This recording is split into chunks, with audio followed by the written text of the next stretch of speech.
If to be for health care means that I'm a liberal, I'm a liberal.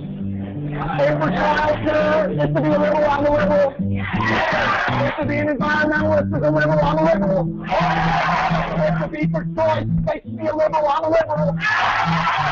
If to stand with working people makes me a liberal, I'm a liberal. If to support family farmers and rural people makes me a liberal, I'm a liberal. If to call for a new world in the even from reducing the military budget and investing that money in people makes me a liberal, I'm a liberal. That makes me represent the heart and soul of our party, and we're going to win on the basis of the party.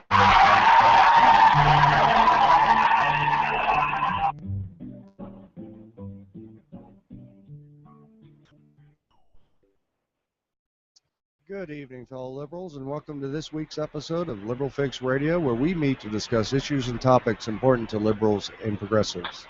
Today is Friday, October 25th, 2013.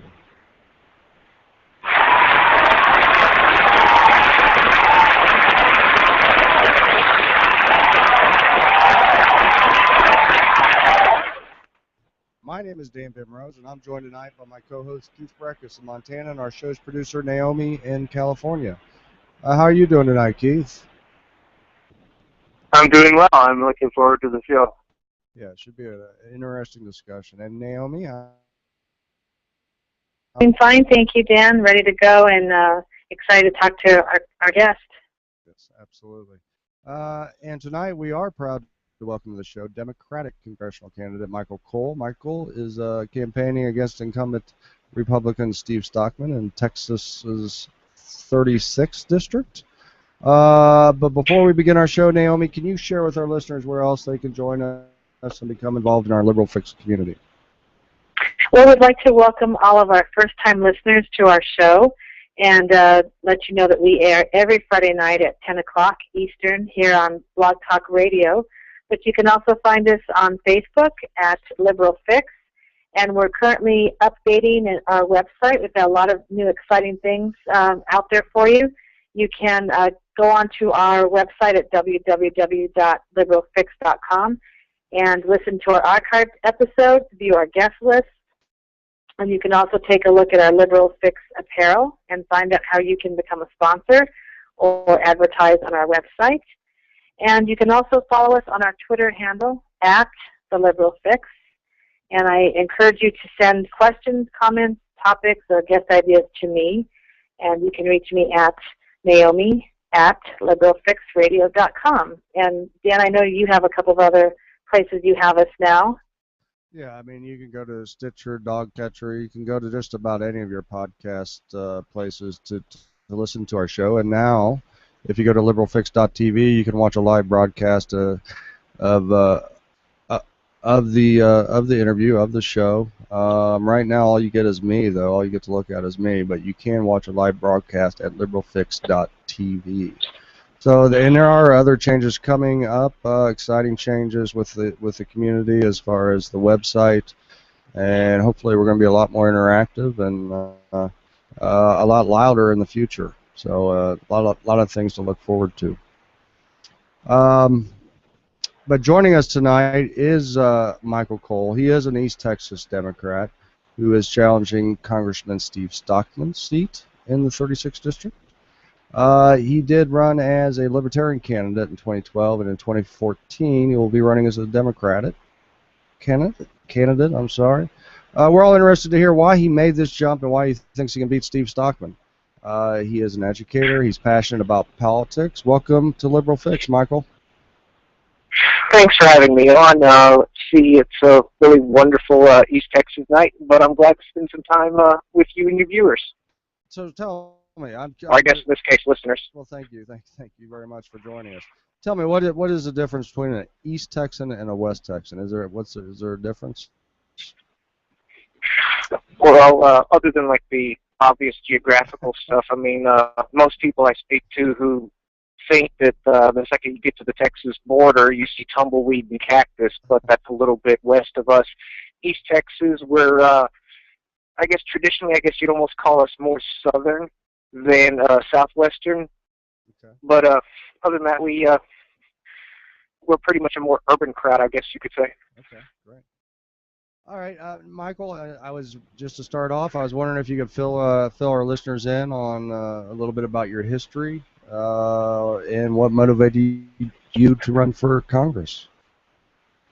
Let's see, I was born in 1976. I'm actually, I guess, what you call a military brat. My parents actually met at Fort Lewis, Washington. My dad was a Vietnam vet, and my mom was one of the first female crew chiefs on a helicopter in the United States Army. Let's see, we moved to Texas when I was pretty young. I want to say like 1981, 1982, but I've lived here ever since. Currently, I work at Little Cypress Mauriceville High School. I work with in an alternative education center. It deals with kids that are usually like discipline problems, and for whatever reason they can't be on campus for either like drug use, fighting, gang-related activities. As far as motivated for politics, I've always been kind of interested in politics, even from a young age. I just feel that Congress is and I'm pretty sure that 90% of America will disagree with me, considering Congress's latest polls. But I think that actually being a congressman is a noble profession, and or at least a noble calling. And when I think of Congress, I think of Daniel Webster, I think of John Quincy Adams, I think of Davy Crockett. I think that the Founding Fathers intended for better congressmen than the 112th and 113th Congress.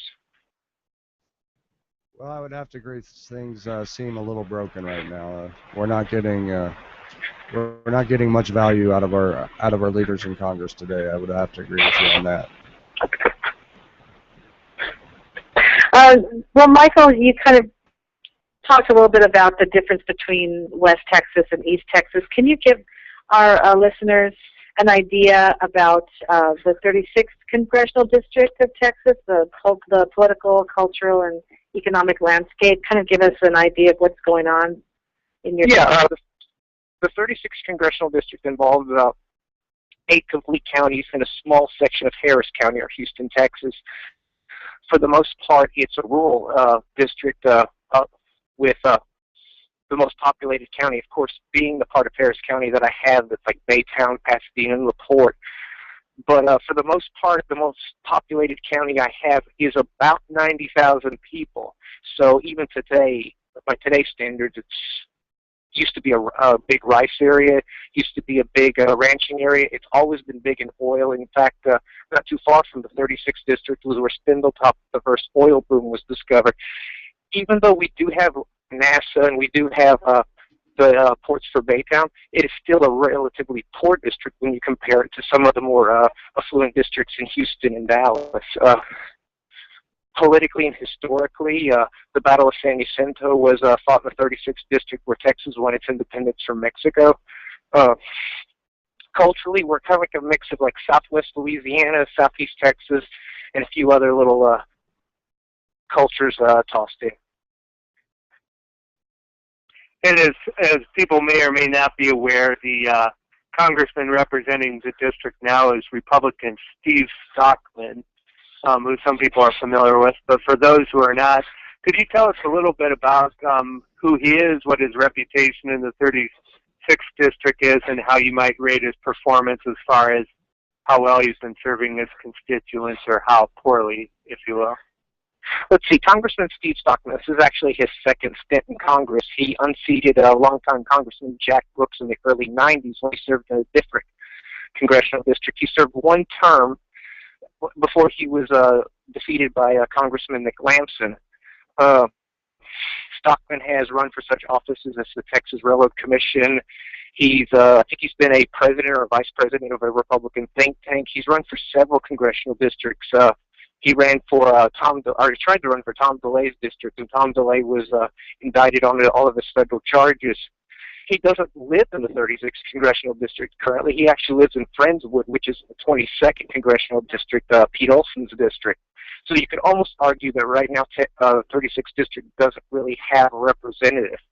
As far as like Stockman's personal politics, I'd rather leave that up to Steve Stockman to explain for himself. He really hasn't introduced very many bills in Congress. He's introduced 15, 16 bills as of yet, but none of them really address any of the real needs of the 36th congressional district. most of them are showboating for the Republican Party. Like, what's the current count for threats for impeachment against the president? Stockman's done. I think It's up there. 8 or 9. I want to say currently he's he keeps bringing up cases for impeachment and passing around that book that was written by a couple of hacks at, I don't remember if it's Breitbart or one of the other World Net Dailies, you know. And it's by people that think he's like, you know, the Lord of the Flies or the Antichrist or something. Yeah. And he's giving that book to every member of Congress, so he's out there. If I were to go into school teacher mode and actually just give him a grade based on what he has done for the individual lives of a person from the 36th district, I would have to actually give my first F- in the last 6 years. Yep. That may still be generous, but Yeah, you're a nice guy. I think that is a little generous. Michael, we heard about your opponent. Now, what about you? Why should people vote for you? What do you think are the key issues in your district? And if you are elected, what will be your top at the top of your priority list? Well, the top of my priority list is actually, something that every congressman should be interested in, and that is positive economic growth for the nation, and that pretty much encompasses everything that Congress should do. If you want to grow the economy, you have to invest in infrastructure. Southeast Texas has ports that, if revitalized, could create thousands of jobs in Southeast Texas. If we were to revitalize our rail network in the United States, there's emerging technologies for maglev. There's existing. Europe is currently electrifying their railroad lines. If we did that in the United States, we could create tens of thousands of jobs, expanding internet access to all the rural counties in Southeast Texas. This should be something that Congress is constantly working on. If we want to create job growth, we have to invest in vocational education. We have to invest in ourselves as a people. And this is what Congress should be talking about. We shouldn't be investigating like certain political partisanship. We shouldn't be bickering. We should be getting to work for our districts. Yeah, and in 2012, you ran for Congress as a Libertarian, and now in 2014, you're running as a Democrat. Can you explain why you made the change? Well, the reason I was a Libertarian is because I do believe in individual liberties. If you look at the way the Founding Fathers wrote, they talked about we the people. The Libertarian Party really has gotten away from that. They've created their own version of libertarianism. When I look at the kind of libertarian I am, I find that the Democrat Party platform is the kind of libertarian I am. I don't think that we should cast off what the libertarians call this evil government, because even if you go back to the Founding Fathers, if you read the Federalist Papers, the Founding Fathers thought government was a necessity. They felt that if you wanted to work in an orderly society, you had to surrender a certain amount of your natural rights for the greater good. That's how government works. Madison said that if men were angels, no government would be necessary. I haven't seen very many angels walking this earth, so I'm pretty sure that government is currently a bit on the necessary side. Mike, talking a little bit more about that, I know later on we're going to touch a little bit deeper about the Republican Party, but what's the environment down there? Are you noticing more people are getting frustrated and saying, I'm going to switch and, register as a Democrat, and in 2014, I'm going to vote Democrat? Are you noticing more of that, or? I'm seeing a kind of a softening along the lines of people that I knew that would traditionally never even look at voting Democrat is taking at least a first look at it. The Tea Party is still a pretty popular thought in Southeast Texas, but I think Southeast Texans are starting to look at the idea of, the shutdown was pretty much, I hate to cast blame, but to be honest, the shutdown was invented by the Tea Party because they hate the United States government. But that's not all Tea Partiers. There are some that go, hey, we're concerned about the size of government, but we still want to live within the society. They're starting to see the extremism, they're starting to see the radicalism, and the more they see of it, the more they're going back to the center, and that's pretty much where the Democrat Party lives. And over the next couple of years, I think we'll start to see more of a centrist idea of government, and that's where we'll win elections. Well, share with us what message you think will resonate with voters in your district regarding economic growth and inequality issues. Pretty much jobs. I mean, that's what resonates with voters. It doesn't matter if anything else at the end of the day. Everybody wants to be able to provide for themselves, for their families. They want to be able to say, this is my home. I'm not mortgaged to the hilt. This is my, I can provide for my family. I have a little bit for retirement, and I don't have to sell everything if my kid gets sick because otherwise I couldn't afford health care. I'm not worried about whether or not my corporation is going to shut down, lay me off, and go overseas because they could get a better deal somewhere else. I think that's what scares most Americans right now. They're worried about their own security, and that's where we'll win in Southeast Texas. Yeah, and I think it's important that people realize that in the history of the district, I mean, that area of the state anyways used to be represented by Sam Rayburn, and then as you mentioned, by Jack Brooks, some really good, you know, sort of colorful personalities, but very, very economically populist Democrats who took care of their districts. And so I think you can continue to, in their tradition in some ways, by running a message that, you know, that you're not going to overlook them. I mean, people like Stockman aren't really representing the people of the district. They're sort of talking out of the one side of their mouth for the Tea Party, which is sort of backed by the Koch brothers. But what they're really doing is helping people in Wall Street or you know, in Houston outside the district that have a lot of money, but then they kind of push hot button issues to try to maybe be more attractive to rural folks on social issues and stuff, but it's all sort of a game because in reality their economic policies are a disaster. Well, for most of the country, but they're certainly a disaster for people that are lower and middle income and people that rely on farming or other things for their livelihood and aren't trading derivatives in New York City. So it's kind of ironic because on cultural issues they'll run against New York City or the East Coast, but their economic policies benefit people on Wall Street a lot more than they do people that live, you know, in East Texas. So I think, you know, there's an opportunity there to sort of, you know, to just continue to stress sort of common sense economic themes and jobs and things that matter to ordinary people. Exactly. In fact, I was looking at an article today on Yahoo that listed the 10 richest urban areas to live in and the 10 worst or the 10 poorest urban areas to live in.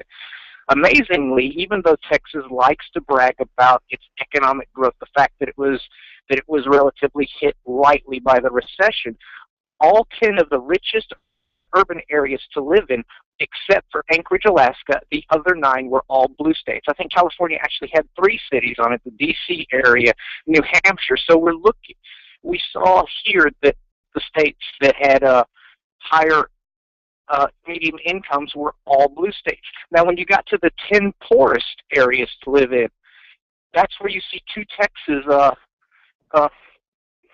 urban areas. In fact, Brownsville was listed as the worst, with something like a 36.5% poverty rate, a 10.5% unemployment rate. So this is what East Texans see. They see the fact that they're being told that, yeah, everything's great, but when they look at the cost of gas, when they look at the fact that most of their neighbors, because I think the median unemployment in Southeast Texas is like 10.2%. I mean, this is a district of 650,000 people, and in this district, 1 in 6 are below the poverty line. So it's about 127,000 people. Now, out of that 127,000, 43,000 of them are children. So these are unacceptable numbers, and Southeast Texans see this, but they still hear the Republican Party saying it's all Obama's fault. Well, at one point you got to sit there and say, what are you offering me? Right. Yeah, it's okay to say I don't like something, I'm not happy with something, this hasn't benefited me, but then you need to be part of the solution and create this is our alternative plan, this is what we believe in, this is what we have to offer you, and this is why we think it'll do good things for you. But we haven't heard that. Can you address, I know that this is near and dear to your heart, can you talk about the education system where you are? I know you're in education. Can you touch on that and changes, and like you were talking earlier about just the poverty level and how Texas talks a big talk about how they're number 1 and 2 and this and that, but education is not one of them, and they still say that they are. So can you address that? Yeah, as far as like ranking, I mean, a fellow teacher once joked to me that Texas likes the fact that Mississippi's a member of the union, so at least they don't rank dead last in education. We're number 49. But as far as education, I think Texas and probably the entire nation probably needs to rethink the way they educate, especially when they get to the high school level.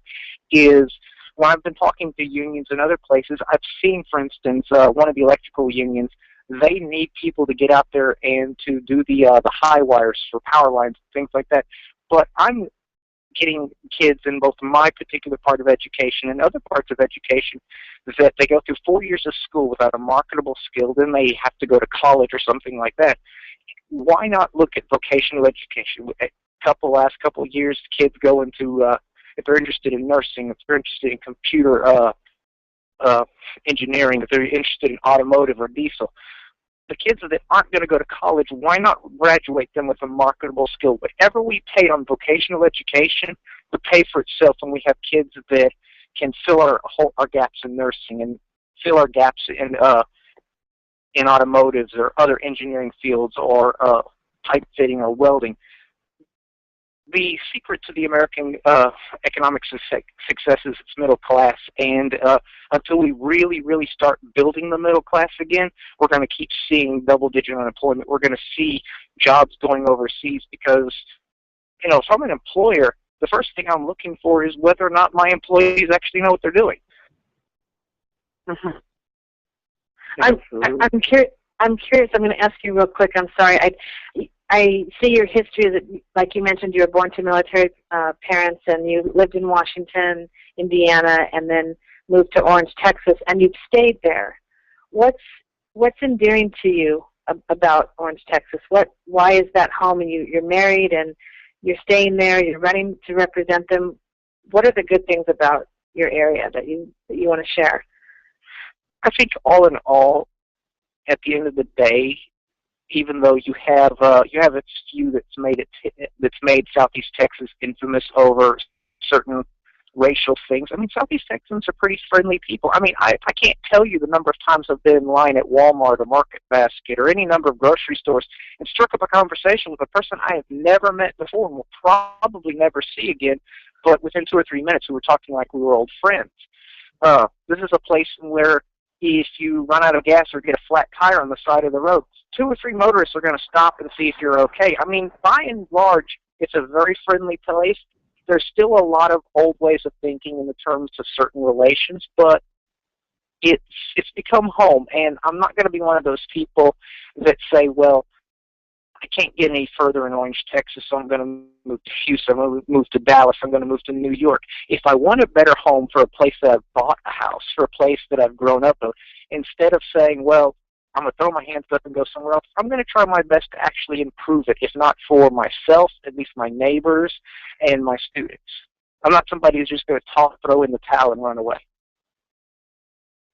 Now, Michael. And I noticed with the current Congress, I guess one of the big issues that they might be tackling now, if they ever get to it, is immigration reform. And can you tell us what your position is on immigration as far as how you feel about immigration reform and what you think should be done? I think we have, I think the current estimates are, 12 to 14 million people that have come here from other places. The people who have gone from somewhere they're familiar with, somewhere they're comfortable with. They have trekked across rivers, they've hitched rides in trucks, snuck across the borders in order to become in order to better themselves and better their family. These are hard workers. These are the people who came from Eastern Europe a century ago and saw Ellis Island. These are people who came in through San Francisco. My family, my aunt, my great something came in from Germany. They came in through Canada, then down through Michigan, and then into Kentucky. But each generation we've seen, for instance, my grandparents or great grandparents who came in from Germany.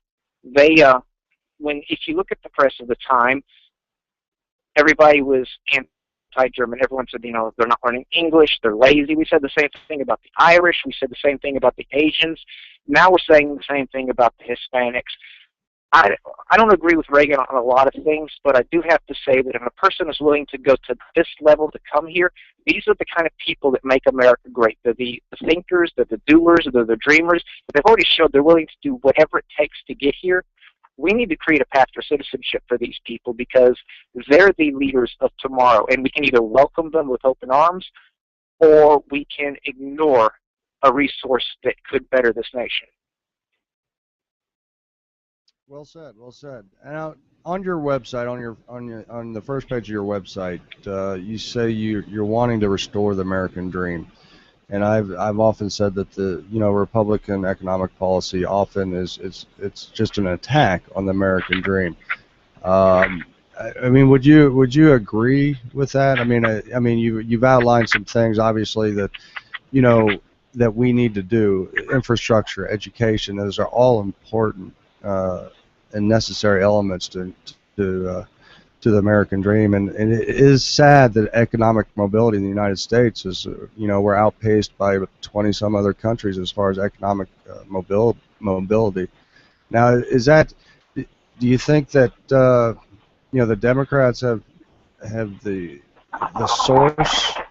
Do you think they know a little bit more about the American dream? I think currently the way the Democrat platform is, I think they're aiming in the right direction in rebuilding the middle class, because that is what the American dream is. The fact that if you work hard, you can build a good life for yourself. I know one person, who's a friend of mine, he pretty much in the 70s when Philadelphia and Trenton, New Jersey, when they were having their problems with the factories, he was a tool maker. He picked up everything with his wife. He came down to Texas because the electrical industry, they were building new energy plants here. He's lived here since the 70s. He's got a son that's a national director with the Poison Control Center. He has a daughter that's actually, I think, a pharmacist or something like that. This is a guy that's lived the American dream. He has a beach house in Galveston. He has a house in Bridge City. And he's a proud long-term Democrat. You don't really read about that much more in the Republican Party. For them, I think that their idea of the American dream is turning a mom-and-pop organization to a multinational corporation. Right. They've forgotten that it's the individual growth of this nation, the little Joe Smith on the streets. That's true economic growth. When you have a nation of millions of middle-class people, you have a strong nation, not when you have a few people that control most of the wealth. All right. Well said. I mean, I can't argue with any of that. If I lived in Texas, you'd have my vote. I like you, Michael. I like your ideas. Where can people go for more information or to contribute or volunteer for your campaign? So, see, the first place I'd probably, if they want more information, I would suggest they go to michaelcole.us. From there, they can link to our Twitter account and our Facebook account. They can also donate, volunteer, and join from that website. We're getting to the point where we're starting to get more active in the blog. That was pretty much my fault because I found out that when your campaign manager tells you to write a blog, you don't give them excuses. You go and write a blog. That made for some interesting car conversations. We're going to be doing some.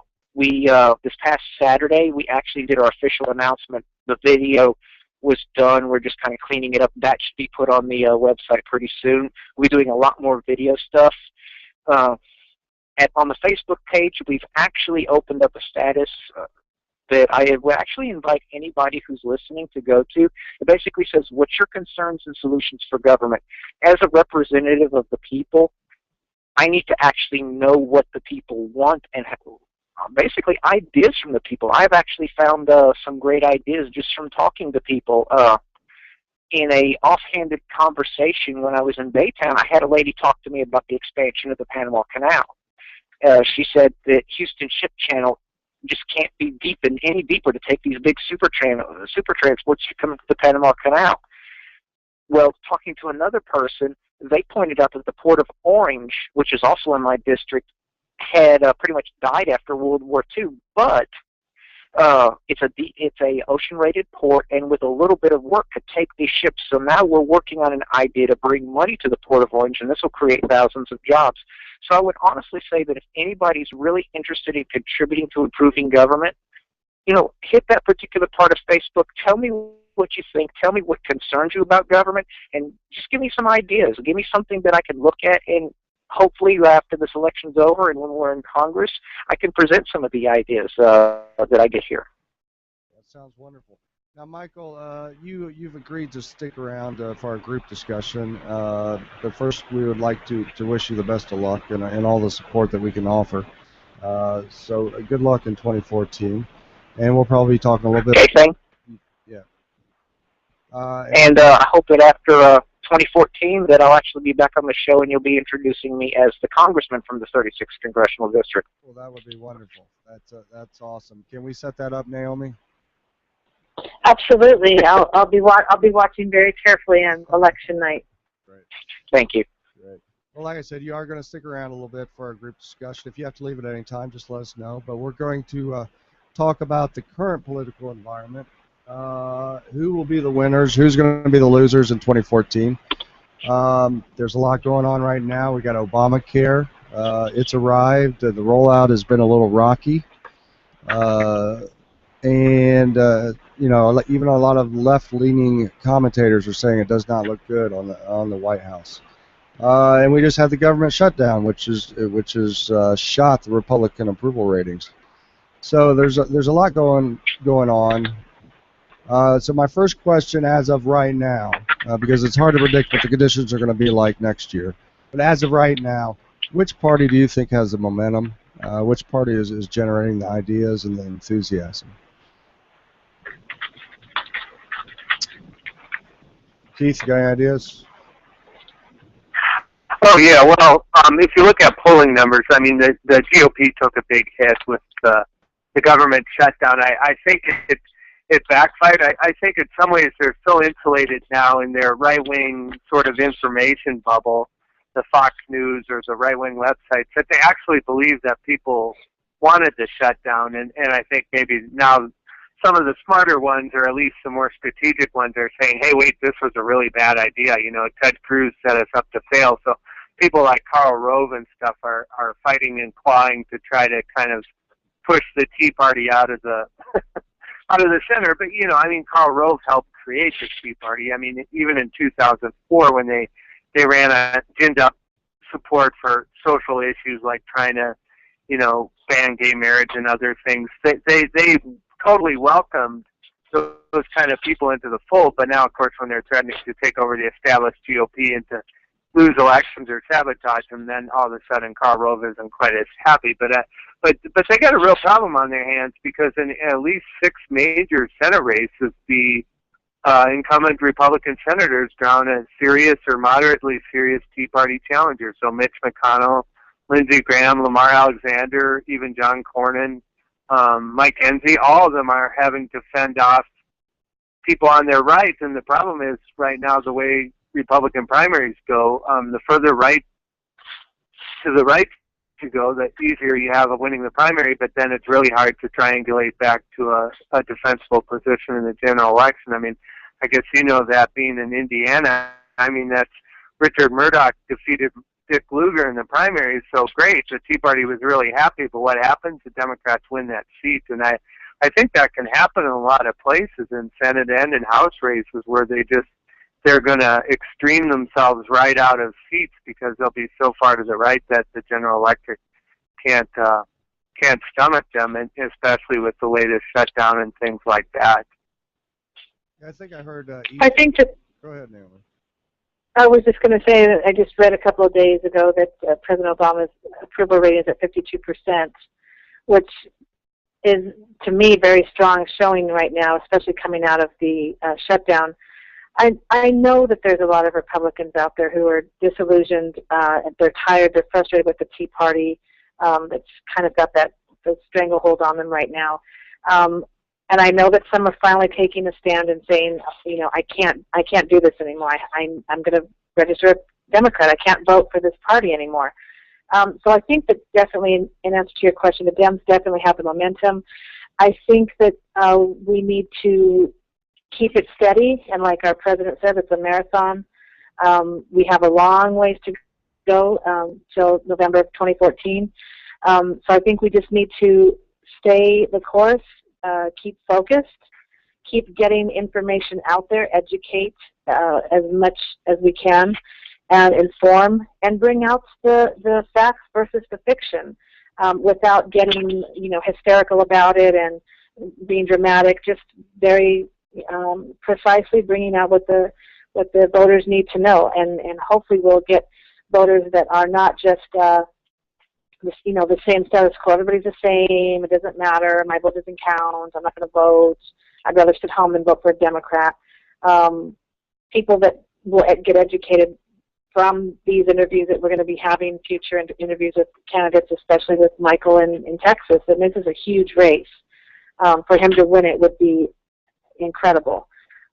So in answer to your question, I do think the Dems have the momentum, but we've got to keep it. We can't, you know, flush it and go all out and then lose the steam in, you know, March or April when we really need to be picking it up. So I hope that we keep the momentum. I hope the president's approval rating stays steady, stays strong. Yeah, me too. Now, Michael, I was wondering if you could answer this. Let's say the Obamacare rollout, if they still have problems with the website, if they don't get things fixed quick enough, and it doesn't look good, how do Democrats handle that problem going into next year's election? Just point out that Social Security had the same problems when it rolled out. Now, of course, there wasn't computer sign-ups when it first came out, but it took quite a few years in Congress for Social Security to improve. It took a lot of tinkering with the law. I mean, we're still actually writing laws to improve Social Security. When Medicare came out in the LBJ administration, it wasn't perfect when it first came out. With the Affordable Care Act, it's not going to be perfect in its first few days. But let's also point out one thing. Even though the website was a disaster when it first came out, nearly 500,000 people still were able to sign up for it. Right. In 6 months when it takes effect, how many people will be on the rolls then? A year from now, how many people will be on it then? Yeah, of course there are like some fine-tuning we're going to have to do behind the scenes.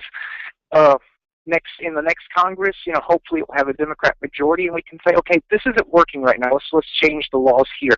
This isn't quite what we envisioned, so let's change the laws there. We'll always be fine-tuning the system to rate a program as a success or a failure in its first few days. I mean, nobody would argue that the Apollo project was a failure. It put 12 men on the moon.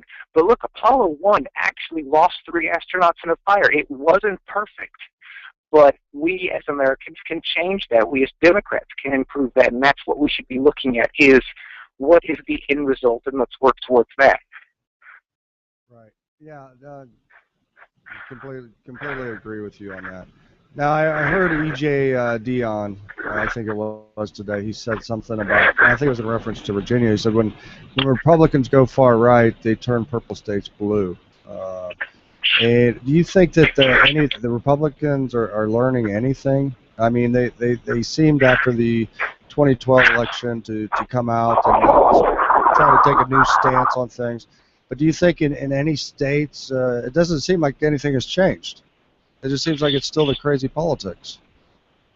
Do you think they're learning anything? Do you think what maybe the question should be, what would it take for them to learn that what they're going after is not gonna work?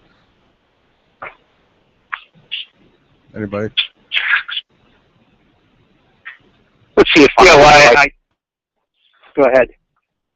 It's hard to think about it. If you look back in the 30s, the Republican Party never learned the fact that pandering to one particular class would work. I mean, think about it. From 1933, when FDR was in office, to 1952, there wasn't a Republican president. For the most part, in the 21st century, you've had Democrat presidents and Democrat Congresses. The Republican Party has always thought that pandering to its base wins votes. If you look at Fox News, if you look at the Drudge Report, if you look at any kind of Tea Party thing, they're convinced they're right. They're convinced that most Americans agree with them until they lose a major election, if they get completely wiped across the board in 2014, then they might start rethinking it, but it's going to take a major defeat on the part of the Republican Party before they change their tune.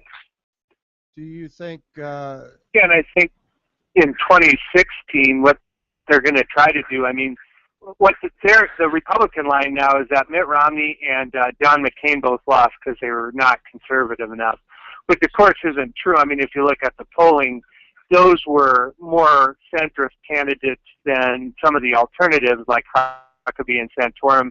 And even though Romney was way out in right field and McCain's pretty far out in right field, I mean, they were probably giving the Republicans a better chance than they would have had with somebody even more extreme. But I think in 2016 they're going to nominate somebody like Ted Cruz or Rand Paul or somebody that's way out in right field, and then when they lose 35 states, they might get the message, hey, wait, people don't like these ideas. But that's what it might take at this point. I think they're almost impervious to reason, or they're going la la la, I can't hear you whenever they hear that they're only 20% of people or whatever support what they're stand for. They just kind of pretend, oh, it's the liberal media and their biased polls. Well, we saw what the skewed polls did last year in 2012. They kept saying the polls are skewed, the polls are skewed, we're ahead.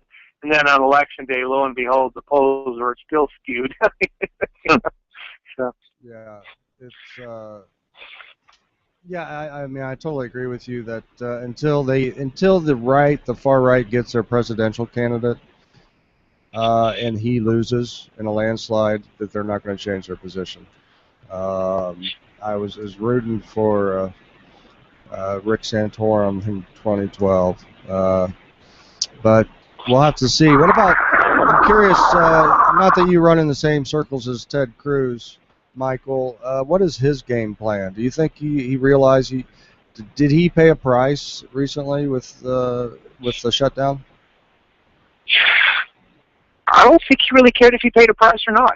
I mean, I think what he wanted to do was as a freshman senator, he wanted to get as much press as possible, because if he is planning on running in 2016, he's having to run against Chris Christie, who's pretty much a centrist Republican. He's going to have to out-crazy Rand Paul, which is going to be a feat in itself. Then he's still going to have Rick Perry. But Rand Paul, Rick Perry, Ted Cruz, they're all going to go for the same Tea Party part of the Republican Party. So there's going to be a lot of competition in 2016. So he's going to tell his base that he showed Washington. He played by his rules. He had the Republican Party following him, and he's going to say, hey, if Bonner and Mitch McConnell hadn't caved to the White House, we would have fixed all of these problems, and we would have even mowed your lawn had they just stayed the course, had they listened to me. And unfortunately, the part of the Republican Party that believes this is going to eat it up. Yeah, and they do all believe it. It's some of the arrogance or I guess ignorance of some people concerning the fact that they are actually in the minority. I mean, I see a lot of comments from people that are Republicans or conservatives, and they think that they hold the pulse of the country in their hand, and they're really a small percentage of the people.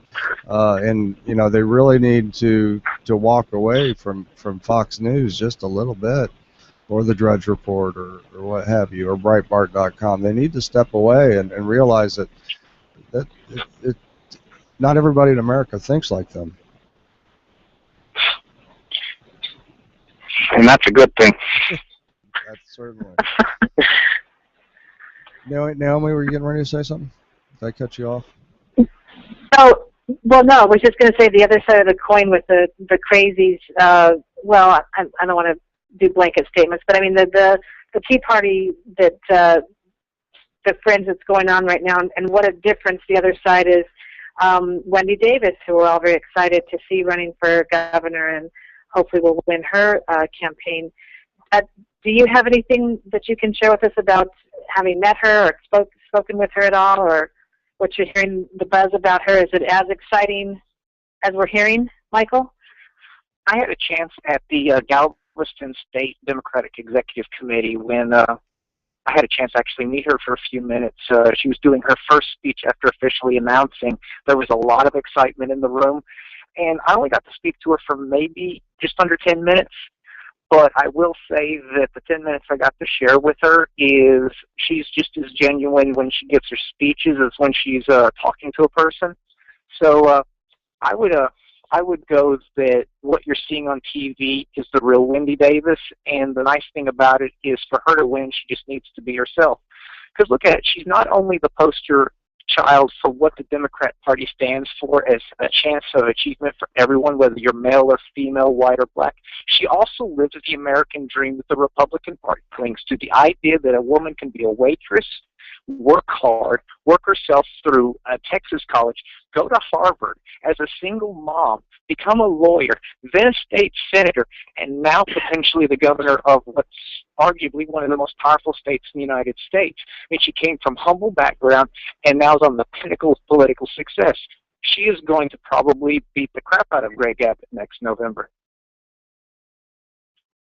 Do you think that's true? Yeah, and I think one thing, too, that she did that I think is a good lesson for Democrats is when Democrats stand up and fight for democratic values and they aren't afraid of their own shadow and they aren't afraid to stand up to Republicans, they actually do pretty well. I mean, well, I grew up in Minnesota, and Paul Wellstone used to win there by just speaking truth to power. And it wasn't surprising that Paul Wellstone did it well in the Twin Cities, but what a lot of people didn't realize is that he carried a lot of rural counties in the state, too, that typically voted for Republicans because he came out and tried to do things for veterans and family farmers, and typically what they said is, well, I don't agree with him on welfare and on this, that, or the other, but, you know, he seems like a good, sincere guy, and at least he says what he believes, so by God, I'm going to vote for him anyways, and then I'm going to vote for, you know, George Bush at the top of the ticket. Well, I mean, you know, so, I mean, it's different than some of the Democrats who kind of run and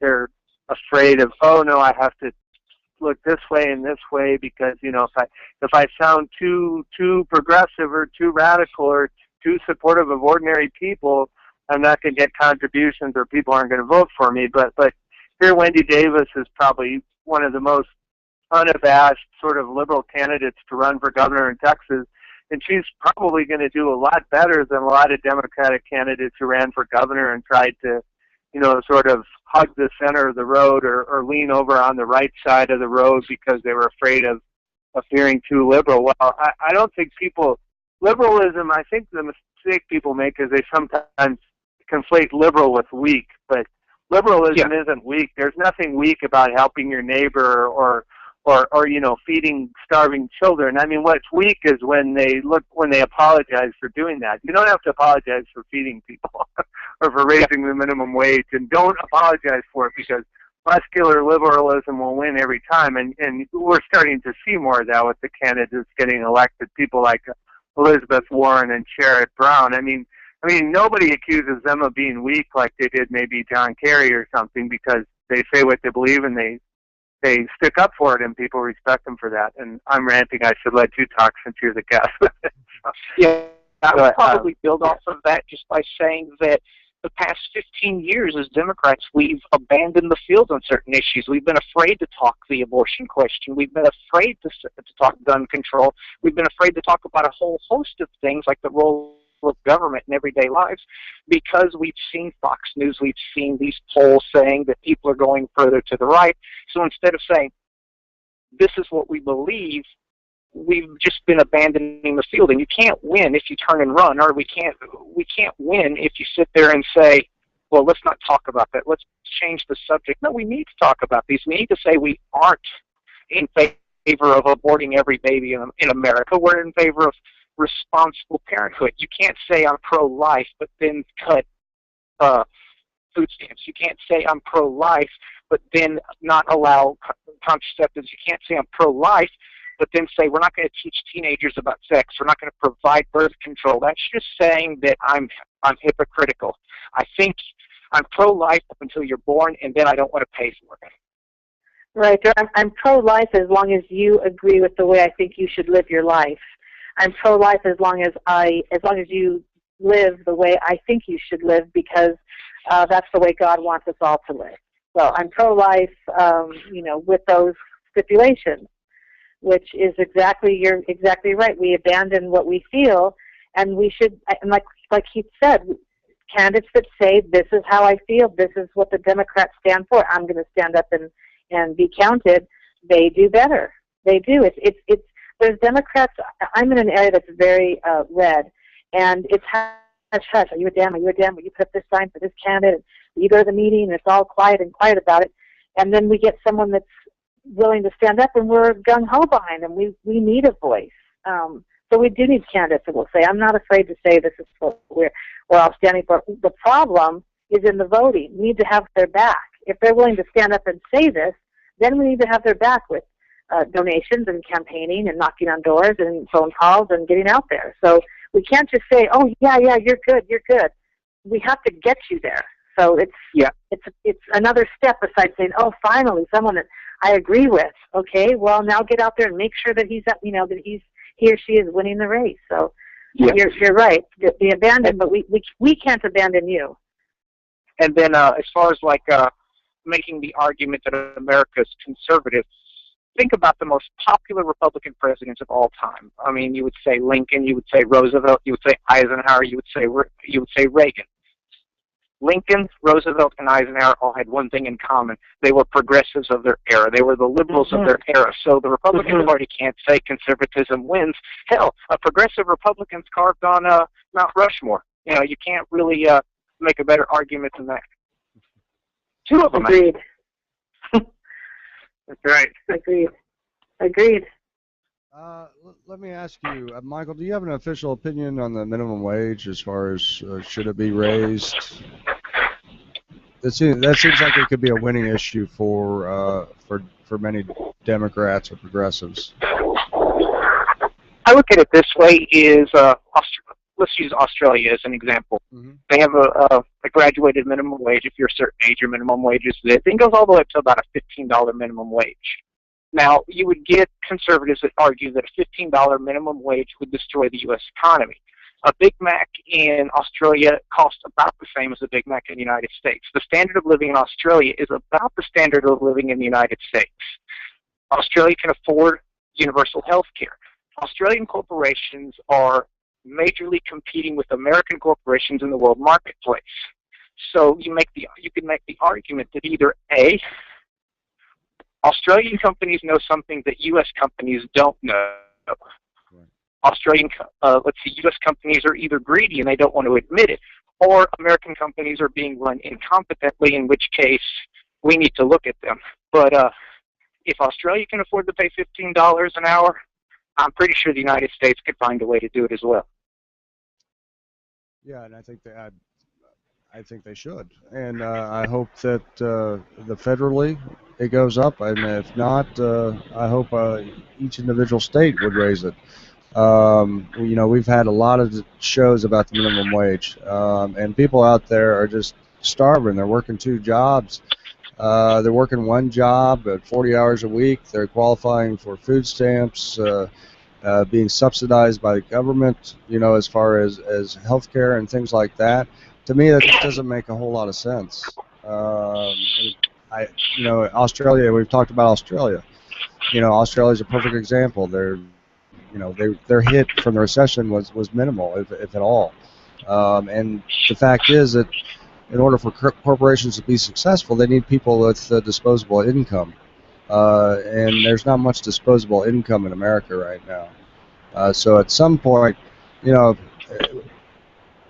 Republican economic theory has been trickle-down theory. It's been Ronald Reagan's Reaganomics for so long, but it hasn't trickled down.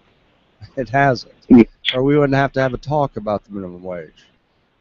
So at some point we, these corporations are enjoying, many of them, generous profits.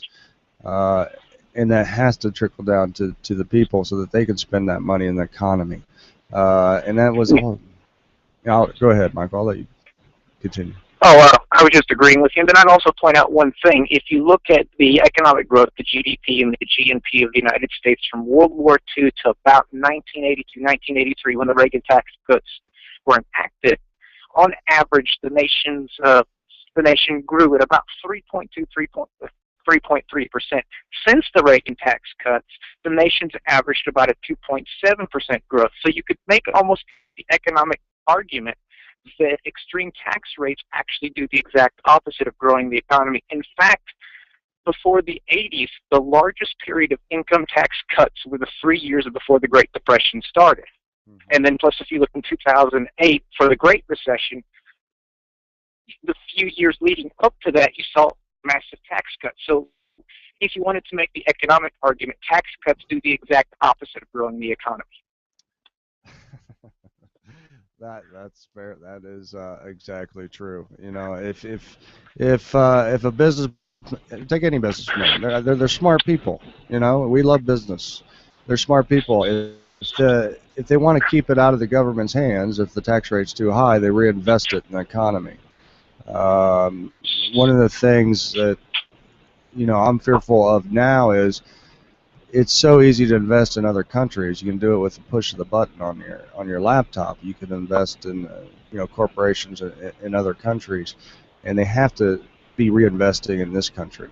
And we need our jobs back. And a job isn't good enough. Just having a job is not good enough. And I think that's Republicans' vision of us as being a nation of low-paid workers making products for countries where there is a middle class and they can buy those things.